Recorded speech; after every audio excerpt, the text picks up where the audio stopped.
Halo semuanya, selamat datang di Bedah Taktik kita kali ini. Hari ini kita bakal ngebahas sebuah cerita luar biasa dari Piala Dunia 2026. Kita ngomongin soal determinasi, kecerdasan taktik, dan mental baja dari tim nasional Afrika Selatan. Mereka baru aja bikin sejarah lolos dari fase grup menuju babak 32 besar untuk pertama kalinya. Dan jujur aja, cara mereka ngelakuin ini benar-benar sebuah masterclass taktik buat siapapun yang ngerti dan cinta sepak bola.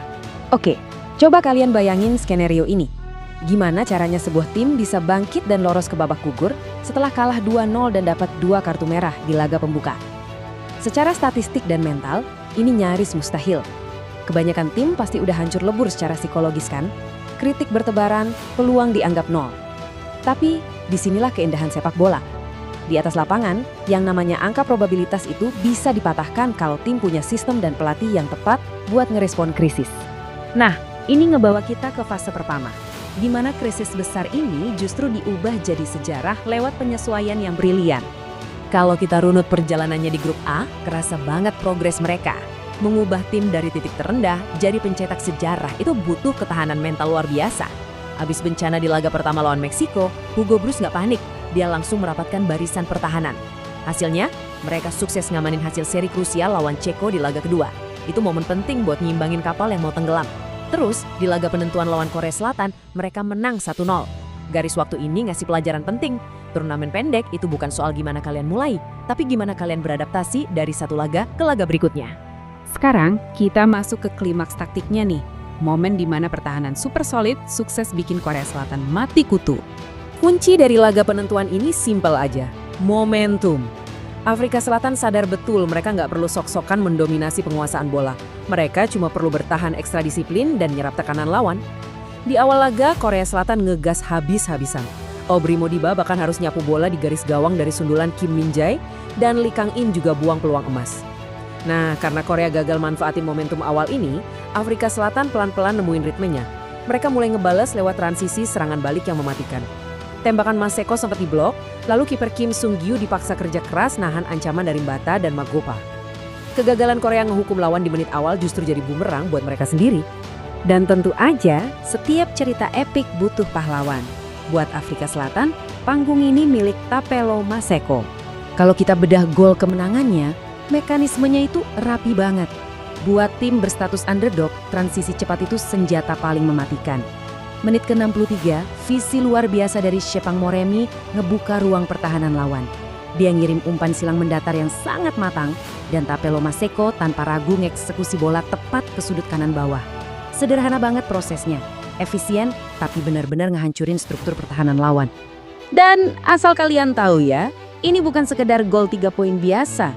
Momen ini adalah pertama kalinya Afrika Selatan ngerasain keunggulan di pertandingan Piala Dunia sejak kemenangan 2-1 atas Prancis di bulan Juni 2010. 16 tahun penantian panjang disudahi lewat satu tembakan terukur itu. Bayangin aja betapa pecahnya suasana dan betapa besarnya beban sejarah yang terangkat dari pundak para pemain. Oke, sekarang mari kita pakai kacamata analis dan bedah statistik di balik performa luar biasa Maseko ini. Sebelum kita masuk lebih dalam, buat yang mungkin belum familiar, kita bakal singgung sedikit soal XG atau expected goals. Simpelnya gini, XG itu metrik statistik buat ngukur seberapa bagus sebuah peluang berdasarkan posisinya, tipe umpan, sudut tembak, dan lain-lain. Semakin tinggi angka XG-nya, semakin besar kemungkinan peluang itu seharusnya jadi gol. Di sepak bola modern, ini metrik wajib buat ngelihat seberapa efektif serangan sebuah tim. Di laga itu, Afrika Selatan nyatatin total 1,1 XG secara keseluruhan. Menariknya, Maseko nyumbang angka 0,32 dari total tersebut. Artinya, hampir sepertiga ancaman berbahaya dari tim itu asalnya dari dia sendirian. Dia ini nggak cuma nunggu bola di depan pergerakannya konstan merusak fokus bek lawan dan selalu ada di posisi krusial buat mengeksekusi skema pelatih. Ada satu angka lagi yang ngebuktiin determinasi Maseko, yaitu angka 8. 8 adalah total tembakan yang dia lepaskan sepanjang turnamen sejauh ini. Yang bikin geleng-geleng kepala, gol ke gawang Korea Selatan itu adalah shot on target pertama dan satu-satunya buat dia di turnamen ini. Ini bukti nyata kalau seorang striker yang bagus itu nggak boleh nyerah, karena satu tembakan yang tepat benar-benar bisa mengubah sejarah sebuah negara.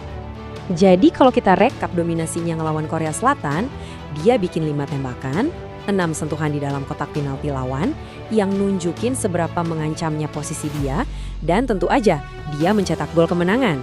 Masiko sukses bertransformasi jadi ujung tombak atau focal point yang sempurna buat taktik Hugo Broos. Nah, sekarang mari kita tarik mundur sedikit dan lihat gambaran besar dari sisi lawan, nasib akhir Korea Selatan. Statistik akhir nggak pernah bohong. Di balik sebuah kemenangan bersejarah, ada tim yang harus nerima pil pahit. Korea Selatan ngelepasin 8 tembakan dengan nilai XG 1,0, tapi hasilnya 0 gol. Mereka jelas frustrasi nyoba nembus pertahanan berlapis Afrika Selatan. Usaha keras dari pemain sekelas Sun Heung-min, Sol Yong-woo, sampai peluang sundulan Park Jin-sop, semuanya mentok. Kiper Ronwan Williams tampil kayak tembok raksasa. Pertahanan disiplin ketemu penyelesaian akhir yang klinis. Itulah resep mutlak gimana Afrika Selatan sukses mengunci posisi 2 klasemen dengan 4 poin. Akibat kekalahan ini, Korea Selatan terjebak di posisi yang lumayan bikin deg-degan. Harapan mereka belum sepenuhnya hancur sih.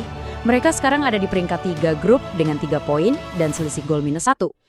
Berhubung format yang lolosin 8 dari 12 tim peringkat 3 terbaik, saat ini Korea Selatan nangkring di batas aman posisi keempat klasemen mini tersebut. Jadi ya ini bakal jadi masa tunggu yang sangat menyiksa buat fans Korea sambil mantau hasil akhir dari grup-grup lain. Sebagai penutup bedah taktik kita, coba pikirin hal ini.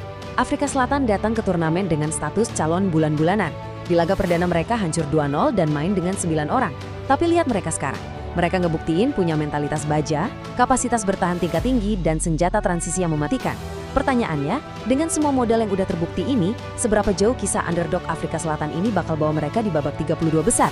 Kalau mereka bisa bikin tim agresif kayak Korea Selatan mati kutu, kira-kira siapa lagi raksasa yang bakal jadi korban masterclass taktik mereka berikutnya? Kita tunggu aja kejutannya di lapangan.